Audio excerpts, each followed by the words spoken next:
saludo para los pregoneros, con todo mi corazón.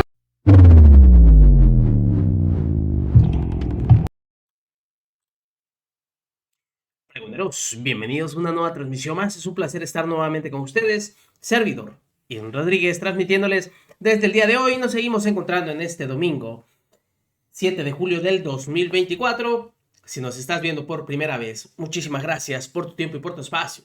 Solamente pedimos el apoyo con la suscripción para que cada día podamos ser más en esta gran familia pregonera. Señores, pues el día de hoy se llevó a cabo este congreso que había armado el señor Alejandro Moreno Cárdenas, esta asamblea, en donde se pretendía cambiar los estatutos del partido para que el señor pudiera reelegirse. Todo esto, pues, se ha dado a conocer a puertas cerradas, sin que haya ni un solo periodista, todo para que no haya evidencia de lo que ellos querían realizar.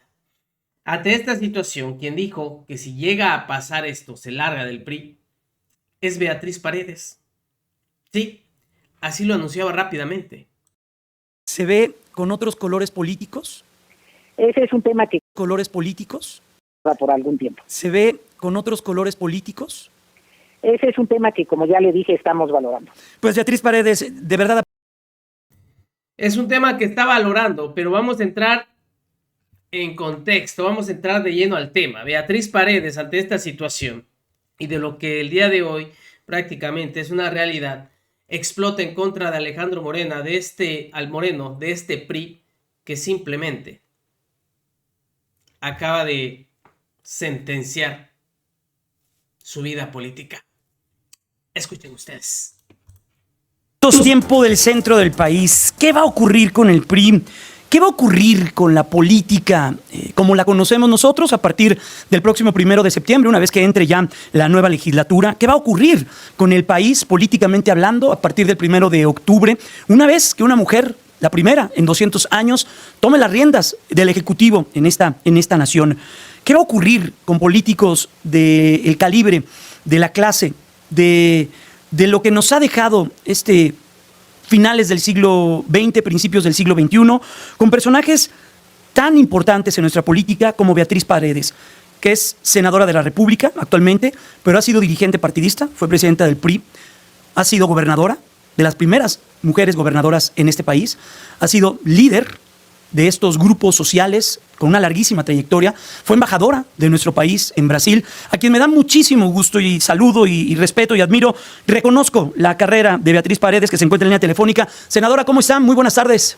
Muy buenas tardes, qué gusto saludarlo y saludar a la audiencia. Qué gusto. Gracias por sus palabras. No, qué gusto escucharla, senadora.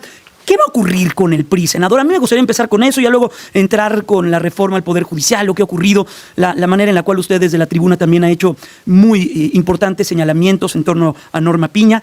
¿Qué va a ocurrir con el PRI, con los partidos políticos? ¿Qué viene, senadora? Mire, creo que lo está planteando usted muy bien. Más que analizar una de las partes, que es el PRI, creo que la reflexión de los mexicanos debe estar en entender qué va a pasar con el todo. Si es que estamos ante la puerta de una nueva etapa, de una nueva época del sistema político mexicano. Si aquel sistema político que existió en varias décadas, en la mayoría del siglo XX, que fue un régimen de partido hegemónico, de partido preponderante, de partido dominante, que era en ese entonces el PRI, y los demás partidos políticos eran más bien simbólicos, que se transformó a partir de 1979 con la legislación llamada de la reforma política, y que se fue convirtiendo en un régimen de normalidad democrática con mayor competencia entre los partidos políticos hasta que se dio la alternancia en el año 2000, y que este breve lapso de alternancia y de normalidad democrática en México, que significó 2 administraciones del Partido Acción Nacional, una administración del PRI y una administración, la que está por concluir, de Morena, y que vuelve a ganar Morena y sus aliados, esta etapa de apenas 25 años que se está por cumplir de competencia electoral mucho más equilibrada, si ya se dejó atrás y si se va a construir otro régimen político nuevamente con un partido preponderante, en este caso el partido de Morena, que tendría también subordinados a los poderes con una mayoría absoluta en el Congreso de la Unión, lo cual sería muy dramático, y ante un poder judicial cuyo destino está incierto. Yo creo que esa es la verdadera pregunta: ¿cómo ante el nuevo régimen va a quedar el sistema de partidos? Y en ese sistema de partidos que evidentemente está debilitado, con partidos que no están reflejando el sentir de la sociedad, ¿cuál va a ser el papel del PRI? Y en ese sistema de partidos al que estamos haciendo referencia, ¿es correcto lo que va a ocurrir el próximo domingo en esta Asamblea Nacional de renovar, por lo que todos hemos leído en los medios de comunicación, los impresos, los análisis que dicen que Alejandro Moreno buscaría su reelección por varios periodos en un futuro? ¿Es correcto? Yo le preguntaría, ¿esto después de los resultados del 2 de junio? Pues yo no sé si el actual presidente del partido, Alejandro Moreno, va a presentar su intención de reelegirse. Lo que sí sé es que en la mesa de estatutos de la Asamblea Nacional, a la que concurrí como delegada, porque soy legisladora y los legisladores tenemos derecho de ser delegados, presenté mi punto de vista con un documento en donde me opuse de manera convencida de mi parte, y pensé que convincente también, para que no se modificara el artículo 178 de los estatutos vigentes, que señala que en el PRI no habría reelección de sus dirigencias. Y lamentablemente mi moción no tuvo buena acogida, fue desechada, la votaron en contra, y sí se aceptó que haya elección consecutiva, que haya reelección, y bueno, ya se abrió ese camino. No pienso, esa es mi convicción, soy plenamente anti-reeleccionista, que sea una buena opción para los partidos políticos en general, pero particularmente para el PRI, que nació mucho con un espíritu antireeleccionista, muy de la mano del postulado de sufragio efectivo, no reelección, derivado de la Revolución Mexicana, y por lo que hemos aprendido de la política mexicana y de la cultura política en nuestras regiones y en nuestro país, de que los liderazgos tienden a cacicarse y tienden a volverse liderazgos cerrados. Entonces, pues, pero el criterio de la mesa de estatutos en la que participé fue distinto, y pues me derrotaron en la votación. Y en ese sentido, si esto se sucede como todo hace suponer que va a ocurrir el domingo, ¿usted tiene cabida usted, sus pensamientos, su manera de ser en la política a lo largo de muchos años, Beatriz, en este PRI que va a quedar a partir del próximo domingo? Yo tendré que reflexionar. Nunca tomo decisiones precipitadas. Como le dije, mi reflexión irá de lo mayor, de lo general a lo particular, y tendré que observar qué pasa en el sistema político mexicano en general, siempre con la convicción de un compromiso con las causas que me han motivado, que es respaldar una mayor justicia social y sobre todo la democratización del país. Entonces, tendré que valorar cuáles serán mis próximos pasos. Y en ese sentido, y lo que está ocurriendo con estos foros sobre la reforma al Poder Judicial, lo que está sucediendo también en un Congreso que ya está viviendo sus últimos días, sus últimos meses, porque todo cambiará a partir del 1 de septiembre, ¿qué ha reflexionado? Le escuchaba hablar sobre Norma Piña, de manera muy enfática, señalando que usted nunca ha cruzado un diálogo con ella, pero no veía correcto todo lo que estaba sucediendo en ese sentido. Yo pienso que los mexicanos estamos enfrascados en la reflexión sobre temas sustantivos. La reforma al Poder Judicial de ninguna manera es un asunto menor, es un tema que tiene que ver con la vida cotidiana de todos.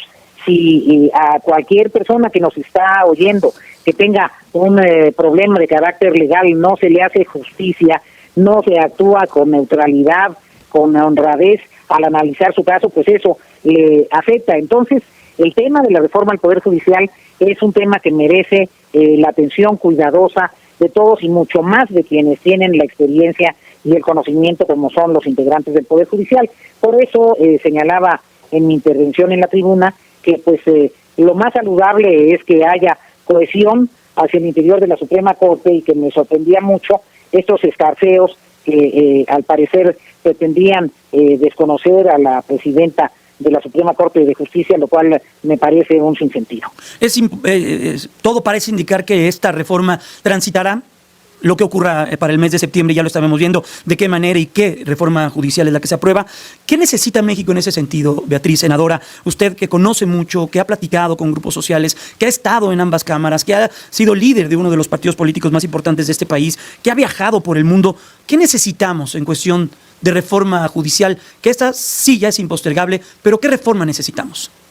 Pues yo creo que ojalá los legisladores encuentren la fórmula idónea para que el Poder Judicial preserve un elemento que es consustancial a su buen funcionamiento, que es el de la independencia, que es el de la autonomía, que tanto ministros como magistrados como jueces definan por sí mismos y no con la injerencia de nadie más, ni del Poder Ejecutivo, ni del Poder Legislativo, ni mucho menos de los poderes fácticos, de los poderes económicos o de los poderes oscuros del crimen organizado, que no haya injerencia de ningún tipo en la toma de decisiones de sus sentencias, Claro. que haya profesionalismo, que haya un profundo conocimiento de las leyes, que haya probidad, que haya honradez en su desempeño y que se tomen las medidas de reformas procesales y administrativas necesarias para que la justicia sea expedita, que todo el rezago que existe y que la administración de justicia sea lo más pronta para que la gente que demanda que haya justicia tenga respuesta rápida. ¿Es correcto que esta independencia y autonomía se pueda brindar a través del voto popular y de la elección de jueces, magistrados y ministros? ¿Esto sería en ese sentido o nos pondría en un riesgo adicional, senadora? Pues este es el gran quid, el núcleo del debate de la reforma. Hay quienes piensan que ese método puede ser pertinente y hay quienes están considerando que en esta etapa de la vida nacional, en donde se ha visto que en muchos procesos electorales hay influencias negativas de ninguna manera deseadas, no es el momento oportuno para plantear el que participe de manera directa en procesos electorales el método de elección. Creo que ahí está el debate y que tendrán que ser muy prudentes y muy sabios los legisladores y también... Pues ya dejé correr. Pues, ¿cuál es el punto de vista de Beatriz Paredes ante esta reforma al Poder Judicial que se va a llevar a cabo? Lo que la tiene preocupada es el futuro de su partido y simplemente un partido que ya está perdido. Pues dice que está reflexionando. Sí, se va a ir. Se va a ir del PRI. Nos vemos, señores, que sigan pasando un excelente día. Servido Rodríguez transmitiéndoles desde su canal. Recuerden, la información está ahí y depende de todos nosotros el pregonarla. Nos vemos en una siguiente emisión.